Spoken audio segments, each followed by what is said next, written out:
nuestro programa de debate político Tesis y Antítesis. Como siempre, agradecemos su sintonía. El pasado jueves 3 de diciembre, tras una sesión de más de 10 horas, el Pleno de la Asamblea Nacional aprobó el paquete de 15 enmiendas a la Constitución, con 100 votos afirmativos, una abstención y 8 votos en contra. Sobre los detalles de esta sesión y el contenido de las enmiendas, vamos a debatir con los asambleístas Virgilio Hernández de la bancada de Alianza País y Luis Fernando Torres del Partido Social Cristiano. Yo soy Belkis Sánchez y en los próximos 30 minutos estaré moderando este debate político.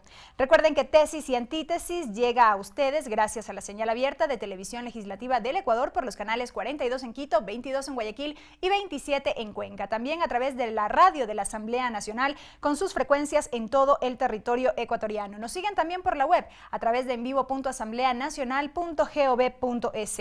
Agradecemos por la reproducción a la red de canales comunitarios regionales del Ecuador, asociados Se Crea, al portal de noticias ecuadorenvivo.com y a la Flaxo Radio. Aquí iniciamos.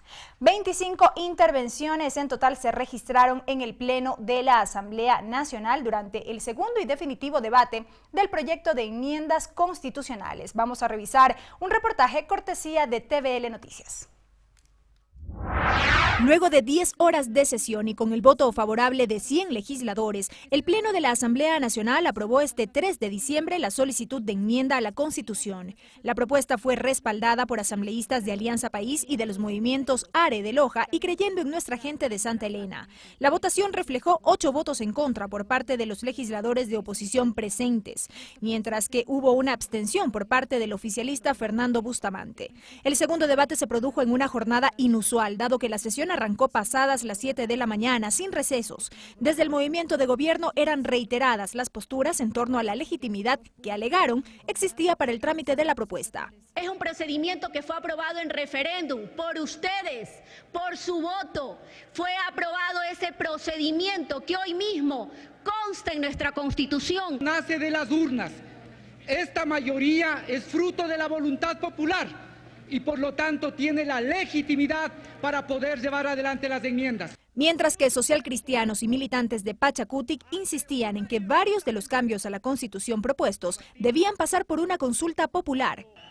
El pueblo ecuatoriano, más del 85%, está pidiendo la consulta popular. Y deben consultarse porque no son enmiendas, la mayoría de ellas son reformas.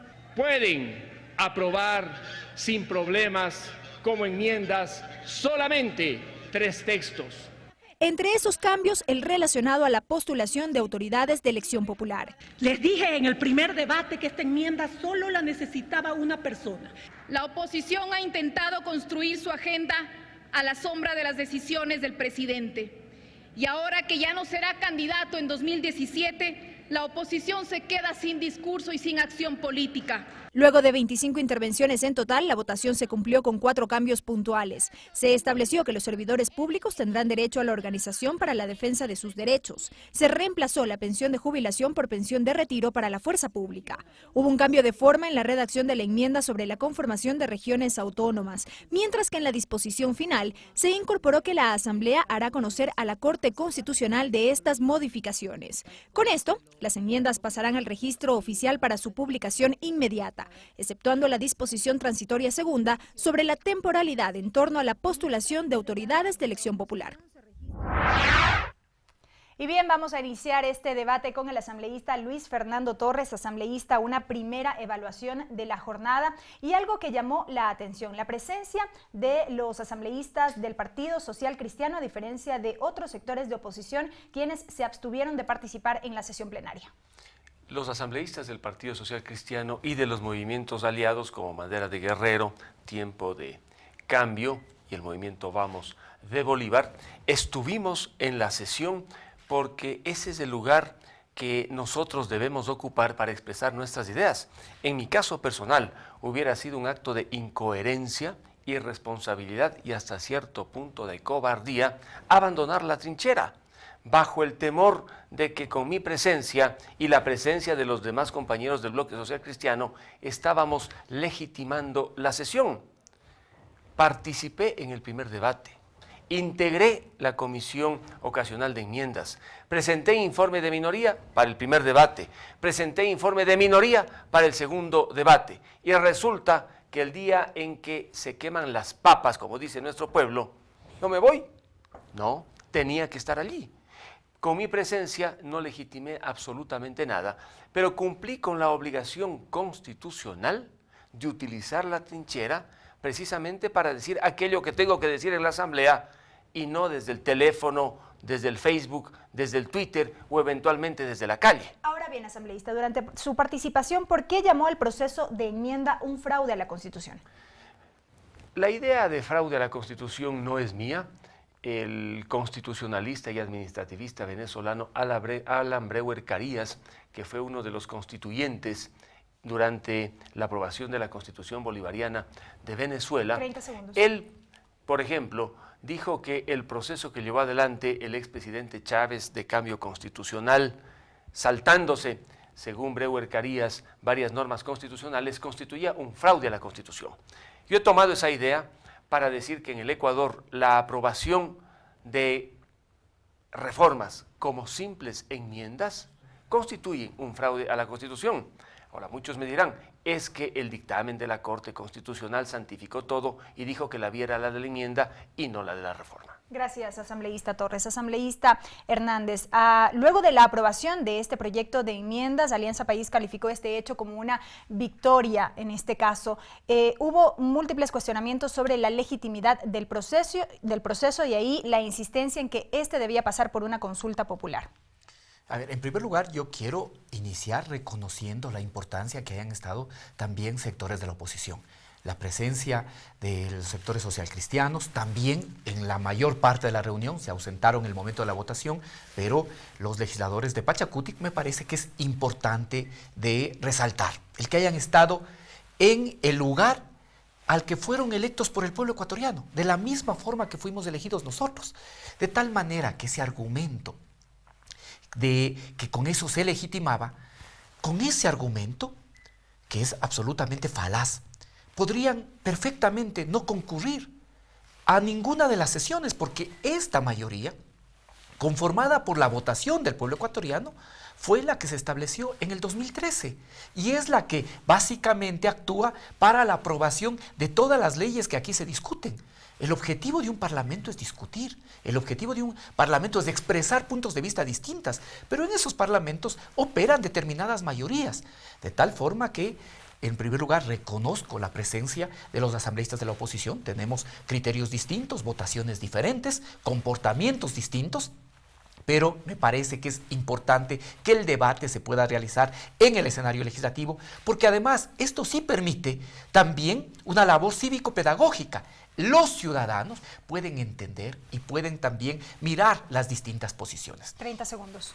Yo diría que aquí, antes que un fraude, lo que se hizo básicamente es verificar lo que dice también otro tratadista argentino, Gargarella, en el sentido de que los nuevos textos constitucionales rompen con esa especie de avaricia que existía antes en los textos constitucionales, que básicamente eran restrictivos de derechos. Y ya vamos a poder ver en el transcurso de este programa, de la misma forma que en el debate, cómo más bien las enmiendas y las precisiones que se han realizado ayudan a profundizar los derechos. Gracias, asambleísta Hernández. Asambleísta Torres, sin duda uno de los temas que marcó el debate tiene que ver con la postulación de las autoridades, la postulación para las elecciones, aunque esta entraría en vigencia, esta libertad plena, a partir del 24 de mayo del 2017. Eso beneficia a todos quienes están en la política. ¿Qué pasará en este caso con el alcalde Nebot? Mire, él ha dicho que no va a participar, que no va a utilizar en su beneficio la reforma constitucional, el cambio constitucional aprobado por la Asamblea, y tratándose de un hombre de palabra, un hombre que cumple, un hombre que gestiona el municipio de Guayaquil con tal solvencia, que tiene excedentes económicos que inclusive pueden ser utilizados inclusive en inversiones, en papeles del Estado para darle liquidez al Estado. Yo en Nebot creo y sé que si él ha participado recurrentemente en los últimos años, no ha sido porque él ha cambiado la Constitución para beneficiarse.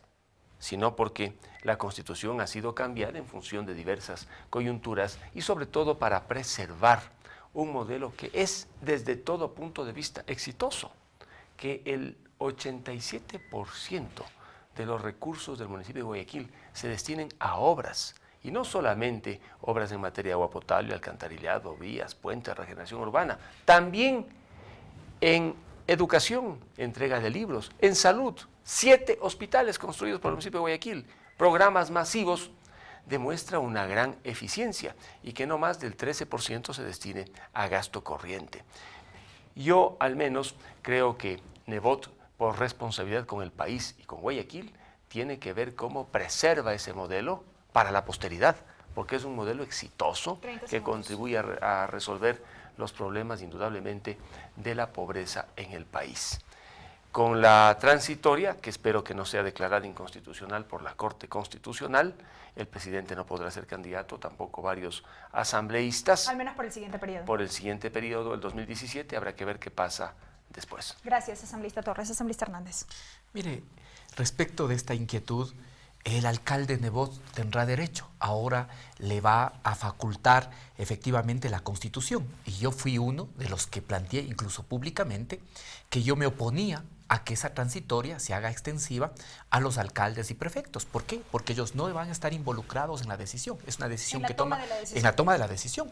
Es una decisión que la toma la Asamblea Nacional y por lo tanto ellos podrán decidir o no. Yo soy de los que defiendo y los que creo en que el pueblo ecuatoriano, la sociedad ecuatoriana ha ido teniendo cada vez más madurez democrática. Y por lo tanto el pueblo sabe discernir, el pueblo sabe votar, el pueblo sabe decidir cuándo un mandatario de cualquier nivel de gobierno debe ser reconocido o cuándo también debe ser, en este caso, censurado o llamado la atención. De tal manera que estoy absolutamente seguro que en el 2019 el Movimiento País tendrá los cuadros y tendrá las personas que puedan ganar democráticamente la alcaldía de Guayaquil para demostrar que efectivamente, más allá de lo que puede aparecer y de lo que todos vemos, también hay todavía y fundamentalmente sectores, grandes sectores de la ciudad sin atender. Pero esto será parte de la contienda democrática y parte de lo que tendrá que decidir el pueblo de Guayaquil. Ahora bien, asambleísta, ¿qué hará el Movimiento País? Porque son más de 32 los legisladores que ya no se podrán reelegir. Muchos de ellos, como usted, en este caso, que vienen ya desde el proceso de Montecristi. Pero en el Movimiento País es en el movimiento en el que más cuadros jóvenes hay. Gran parte de nuestros legisladores son menores de 35 años, tenemos alcaldes, alcaldesas, concejales que tienen menos de 35 años y también personas que no están en funciones públicas, que son personas jóvenes y que tienen mucha capacidad, preparación para poder asumir estas responsabilidades. Esto es lo importante de construir partidos, que no estamos centrados únicamente en determinadas personas, sino en la posibilidad de que el proyecto continúe con diferentes personas que en este caso se pondrán a la altura de la responsabilidad que tanto el movimiento como el país les encargue. Gracias, asambleísta Hernández, asambleísta Torres. Amigos, es tiempo de una primera pausa aquí en Tesis y Antítesis. No se vayan porque al volver continuaremos con este debate y las reflexiones de los asambleístas respecto de lo que fue ya la aprobación del proyecto de enmiendas a la Constitución. Regresamos.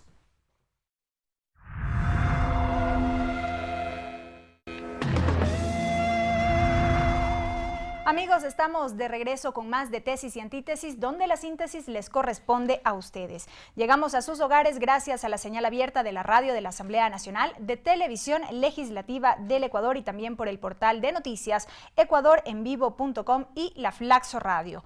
En Quito, en la calle Tarqui hacia el sur, estaban los sectores a favor de las enmiendas y hacia el norte, los sectores en contra. Vamos a revisar de inmediato cuáles fueron varias de las impresiones. Definitivamente son enmiendas, la Constitución nunca puede ser la misma, debe ir acorde al avance, lo que está pasando en el mundo de hoy. Estas enmiendas son necesarias. ¿Cómo no tener a las Fuerzas Armadas, a la policía, resguardando a la ciudad? No enmiendas, reformas. Bueno, totalmente ilegal, arbitrario. El gobierno hace realmente lo que le da la gana, no le importan las leyes que ellos mismos aprobaron, no importa nada. La oposición se ha encargado de decir muchas cosas, pues, y no quieren aceptar que definitivamente, pues, en la misma Constitución da este paso que puede ser o consulta o enmiendas. la vía que han cogido los asambleístas es la enmienda, está aprobada por la Corte Constitucional. Pueden ganarnos una batalla aprobando las enmiendas, mas la resistencia jamás. Y la resistencia es un derecho que es irrenunciable para los pueblos. Los afrodescendientes apoyamos estas enmiendas, como indico, no son reformas, son enmiendas y son legítimas. Y en esa transitoria de el presidente ya no poder elegirse, tendremos otros actores, tendremos otros líderes. Que sean los ciudadanos que se empoderen en las políticas públicas para defender a esta generación y a la futura generación. Y bien, amigos, con esto avanzamos con este debate. Continuamos con usted, asambleísta Torres. Ya en la comisión sobre la enmienda al artículo 370 referente a la seguridad social de la fuerza pública, usted insistió en que se considere que se garantizarán las pensiones de retiro y no jubilares, en este caso para Fuerzas Armadas y la Policía Nacional. ¿Cuál es la diferencia? Porque vemos que se incorporó. Sí, al final, al menos dos posiciones que tuve al interior de la comisión fueron de alguna manera acogidas por el presidente de la comisión. Una de ellas la que tiene que ver con las Fuerzas Armadas. Equivocadamente se decía que el Estado iba a garantizar las pensiones jubilares de los militares y de los policías, cuando ni los unos ni los otros se jubilan, sino que se retiran. Por lo tanto, lo que reciben en estricto sentido es una pensión de retiro y no una pensión jubilar. Con los cambios, indudablemente, la redacción está más acorde a la realidad misma de la seguridad social de los miembros de Fuerzas Armadas y de la Policía Nacional, que merecen todo tipo de garantía. Y yo lamento que algunos policías hayan sido agredidos, inclusive lamento que unos animales como los caballos que estuvieron allí hayan sido objeto también de heridas. Vi que con lanzas les pinchaban a los caballos. Ello está mal.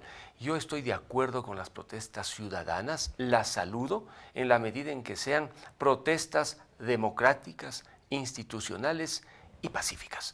Cuando hay violencia y cuando un humilde policía que estará ganando lo mínimo para poder alimentar a su familia resulta herido, piensen en el dolor también de la familia del policía.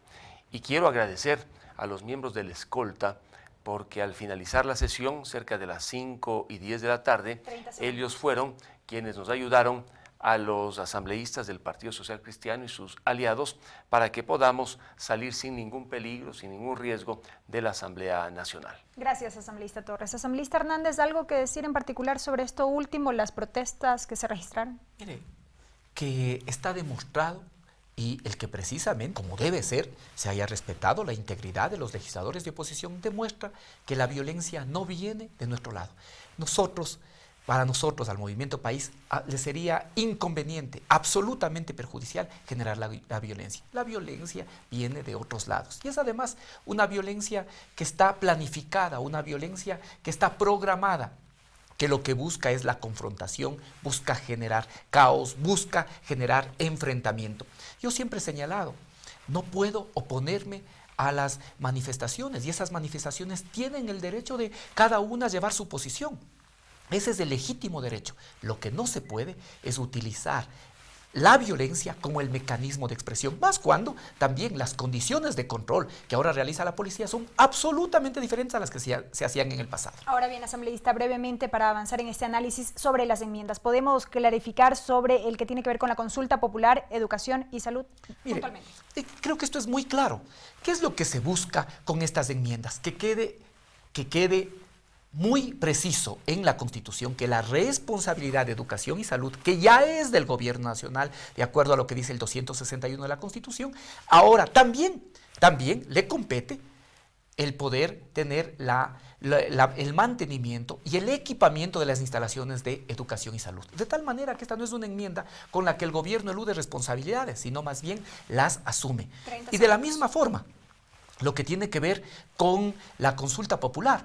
La consulta popular, y esta sí es una enmienda trascendental, tiene que ser, y cada uno de los gobiernos autónomos puede desarrollar, pero sobre sus competencias, para evitar lo que nos pasó hace apenas 15 años, que había intereses secesionistas de parte de ciertas élites oligárquicas, que unas buscaban quedarse con los recursos que recaudaban por impuestos, otras por las que se generaban en la exportación, otras por las que se generaban por la explotación petrolera. ¿A dónde podía llevarnos? A la desintegración del país. Ahora, las consultas populares pueden realizarse, pero en el marco de las competencias de cada uno de los niveles de gobierno. Gracias, asambleísta Hernández. Asambleísta Torres, considerar a la comunicación como un servicio público fue otro de los temas que también generó amplio debate. Sí, la Ley Orgánica de Comunicación establece que los medios privados y comunitarios prestan el servicio público de comunicación. La irrita sentencia de la Corte Constitucional avaló lo que consta en la Ley Orgánica de Comunicación.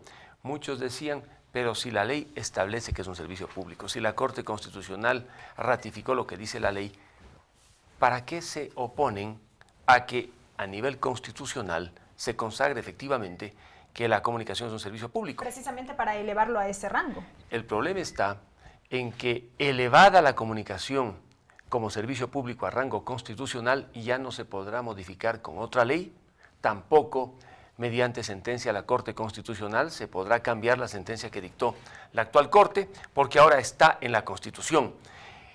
El debate sobre este tema seguirá. El Ecuador entiendo que es uno de los pocos países, y no el único, que en el área iberoamericana consagra la comunicación como un servicio público. ¿Qué implica eso, asambleísta? Porque ahí es donde hay la duda. El servicio público es una actividad inherente al Estado. Puede ser prestado por un privado si existe autorización, delegación y un contrato de concesión. Así operan los servicios públicos en cualquier lugar y en el Ecuador. ¿Qué dijo la Corte Constitucional? Que la autorización para que operen los medios privados está en la ley, pero también podría cambiar y decir la autorización legal no es suficiente y se necesita otro tipo de autorización que podría estar en una concesión. Lo que se debió haber dicho es que la comunicación es un servicio de orden público. ¿Por qué los servicios financieros son servicios de orden público y no son servicio público? La comunicación podría ser también un servicio al público, pero que sea servicio público le da tales prerrogativas al Estado en materia de regulación y de control. Este tema fue objeto... No existe la regulación y control en materia de comunicación. Pero se excede porque el artículo 314 de la Constitución establece los principios a los que están sujetos los servicios públicos. Y resulta que en el caso de la comunicación difícilmente se aplican todos esos principios. Y este tema fue inclusive admitido por el secretario jurídico de la Presidencia durante la audiencia que tuvimos en la Corte Constitucional. Gracias, asambleísta Torres. Asambleísta Hernández, ¿avancemos con otro tema o quiere replicar algún elemento? 30 segundos. ¿Cómo no? En una democracia, lo fundamental de la democracia es que se puedan controlar todos los poderes. Obviamente, los poderes institucionales, pero también los poderes fácticos. ¿Qué es lo que ha pasado hasta ahora? Y ahora también empezamos a ver los beneficios de la ley de comunicación, que los poderes mediáticos hacían y deshacían lo que querían y actuaban sin responsabilidad alguna.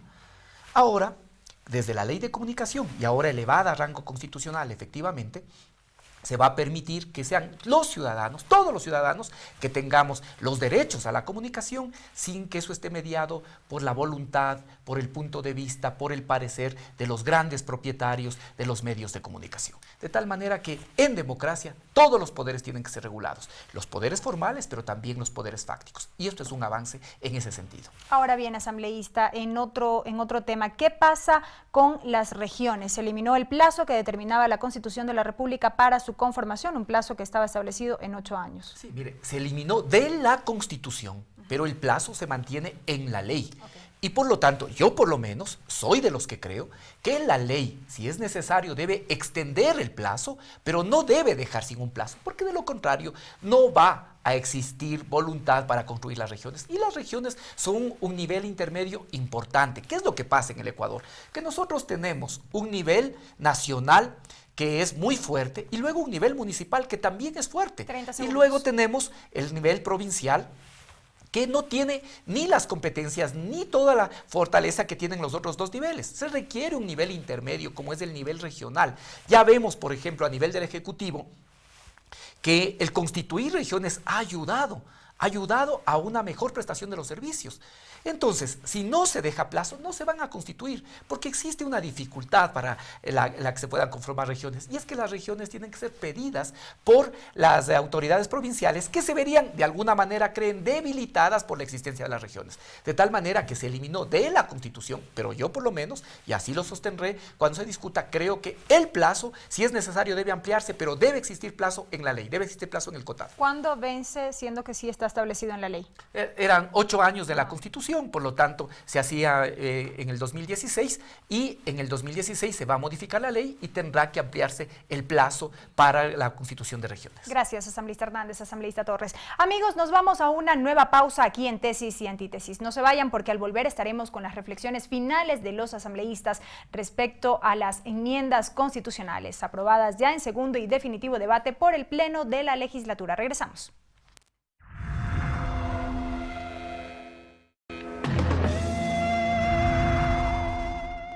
Bien, amigos, estamos ya en el último bloque de Tesis y Antítesis, donde los asambleístas Virgilio Hernández y Luis Fernando Torres tienen 3 minutos cada uno para sus comentarios finales sobre el tema que abordamos esta semana, la aprobación de las enmiendas a la Constitución. Avanzamos con usted, asambleísta Torres, finalmente, ¿cuándo presentará la acción de inconstitucionalidad que había advertido ante la Corte y a qué artículos? Estoy a la espera de que se publiquen en el registro oficial las enmiendas para poder elaborar la demanda que anuncié que presentaría. En todo caso, debo desde ahora decirle a usted que no demandaré la inconstitucionalidad de la transitoria que difiere la participación del presidente el año 2017, que eso lo hagan otros, no lo haré yo.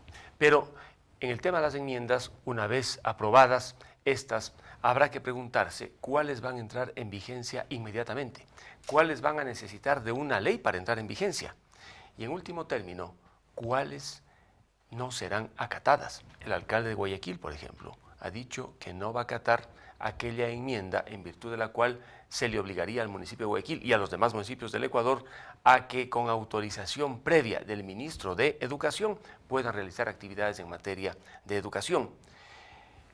El tema de los trabajadores no va a entrar inmediatamente porque en una de las transitorias se dice que la Asamblea tendrá 180 días para reformar la legislación correspondiente. Y en otra transitoria o disposición final, en la final me parece, se dice que la Asamblea, mediante la legislación correspondiente, asegurará que las enmiendas entren en vigencia. Por lo tanto, el primer tema a reflexionar a partir de la publicación de las enmiendas en el registro oficial es cuáles de ellas entran en vigencia inmediatamente, cuáles van a necesitar de ley y cuáles estarán en medio de la discusión si son o no acatadas. Algunos temas que yo puse sobre la mesa en el discurso tienen que ver con el tema del fraude a la Constitución, que ya habíamos discutido. Fraude porque se tramitan como enmiendas las que no son enmiendas, sino verdaderas reformas, y en el caso de la comunicación inclusive, que necesitarían de una asamblea constituyente porque se está transformando un derecho, al igual que al recortarse el derecho de los ciudadanos a consultar sobre cualquier asunto. Esos dos temas, por tratarse de derechos, desde mi punto de vista, solamente debieron tramitarse mediante una asamblea constituyente. Otros temas, en cambio, en los que se cambia la estructura del Estado, debieron tramitarse por la vía de la reforma, consultándose, por supuesto, al pueblo ecuatoriano, como ocurre con la reelección presidencial indefinida.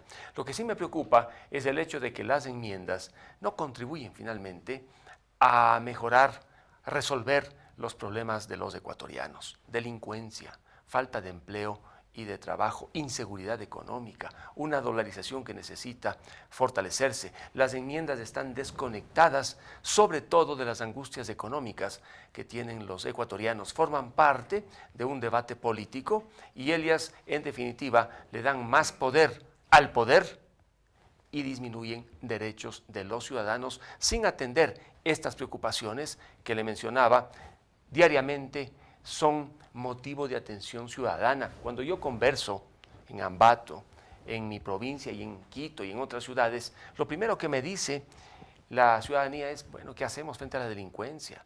Se están cerrando plazas de trabajo, no tenemos acceso al crédito, la inseguridad económica es parte del sufrimiento diario, la dolarización igual.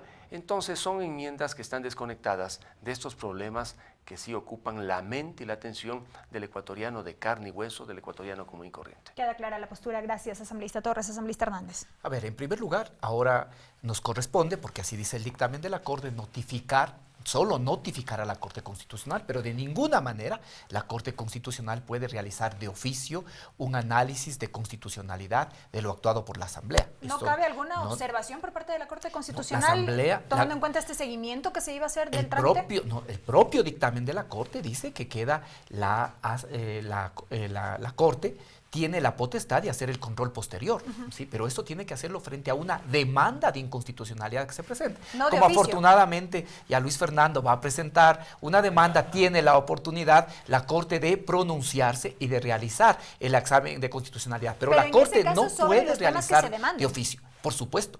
La Corte no puede realizar... ¿Y si tuviera otra observación? No cabe. La Corte no tiene la posibilidad de hacer un análisis de oficio, ¿sí? La Corte puede, ahora nosotros tenemos que notificar, porque así dispone el dictamen, pero eso no significa que con nuestra notificación pueda hacer de oficio un análisis de constitucionalidad. Es decir, ¿este control posterior se remite únicamente o se reduce al trámite de una eventual demanda? Así dice, me parece que el artículo 106 de la Ley de Garantías Jurisdiccionales y Control Constitucional, que tiene que para poder realizar el control posterior tiene que existir una demanda, de tal manera que la nuestra es una simple notificación a la Corte de lo actuado por la Asamblea Nacional, una notificación administrativa que no surte ningún otro efecto, sino básicamente el del cumplimiento del numeral 3 del dictamen.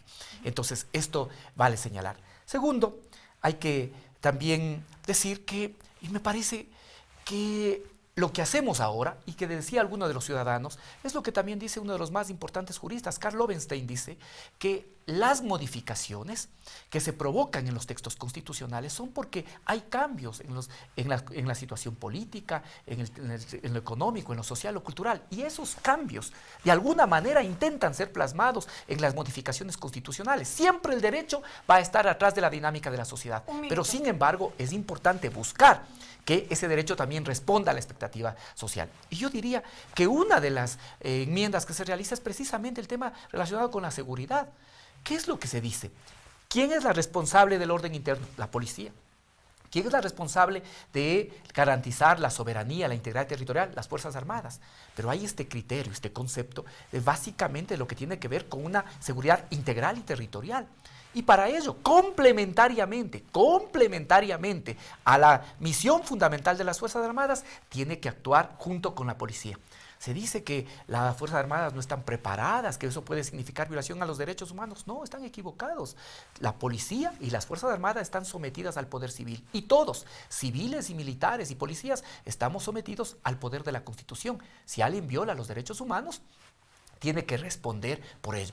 De tal manera que más bien creo que en temas como esos se responde al interés ciudadano. De igual forma, precisar a quién corresponde la educación y salud es bueno para los ciudadanos. El tema de la consulta popular no se le limita derechos, eso es precisar, porque ya en la Constitución dicen los límites. No puede haber consultas sobre temas tributarios, administrativos, ni tampoco inconstitucionales. Creo yo más bien que esta enmienda responde a los cambios que el país ha vivido en estos 8 años y ayuda a fortalecer nuestro proceso democrático. Correcto, asambleísta Hernández, gracias por haber estado con nosotros. Asambleísta Torres también. Amigos, ustedes han escuchado las distintas posturas. Recuerden que aquí en Tesis y Antítesis la síntesis les corresponde a ustedes. El video de este debate lo pueden encontrar en nuestro canal de YouTube y en la página de Facebook del programa Tesis y Antítesis. Agradecemos como siempre por la reproducción a la red de canales comunitarios regionales del Ecuador asociado SECREA, al portal de noticias ecuadorenvivo.com y también a la Flaxo Radio. Con nosotros será hasta la próxima semana.